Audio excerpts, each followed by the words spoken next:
নমস্কার যতনা খোলঙ্কা। আজকে আমি তোমাদেরকে ত্রিপুরা জিকে পার্ট 3 মধ্যে ত্রিপুরা রিভার নিয়ে আলোচনা করব। চলো আলোচনা শুরু করি। ত্রিপুরার মধ্যে প্রধান 10টি নদী রয়েছে। এই নদীগুলি ত্রিপুরার 903 কিলোমিটার অঞ্চল জুড়ে রয়েছে। চলো এবার আমরা দেখে নিই এই মেজর নদীগুলি কি কি। এগুলি হলো মনু, খোয়াই, ধলাই, লুঙ্গাই, জুড়ি, দেউ, হাওড়া, গোমতী, মুহুরী এবং ফেনী।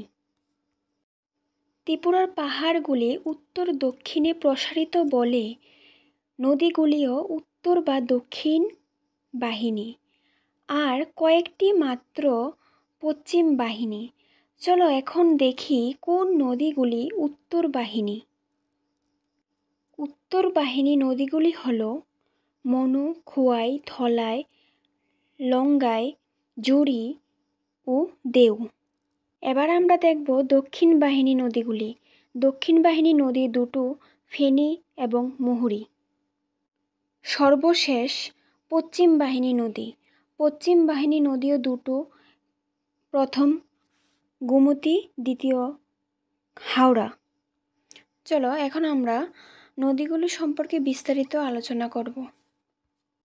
প্রথমে যে নদীটি সম্পর্কে আলোচনা করব সেটা হলো মনু নদী। মনু নদী হলো ত্রিপুরার দীর্ঘতম নদী, যার দৈর্ঘ্য 167 কিলোমিটার। মনু নদীর তীরে যে শহরগুলি রয়েছে সেগুলি হলো কৈলাসহর, কুমারঘাট, লংতরাই ভ্যালি। ত্রিপুরার দীর্ঘতম সেতু শ্রীরামপুর সেতু মনু নদীর উপরেই অবস্থিত। এই সেতুটি কৈলাসহরে অবস্থিত।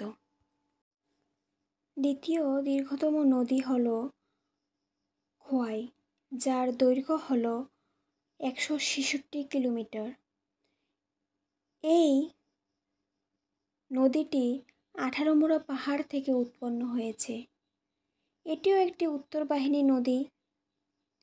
এই নদীর তীরবর্তী শহরগুলি হল তেলিয়ামুড়া এবং খোয়াই। ত্রিপুরা জিকে পার্ট 3 ভিডিওটি আমি এখানেই সমাপ্তি করছি। পার্ট 4-এর মধ্যে অন্যান্য নদীগুলি নিয়ে আলোচনা করব এবং কিছু এমসিকিউ প্রশ্ন দেব তোমাদেরকে। ধন্যবাদ দেখার জন্য।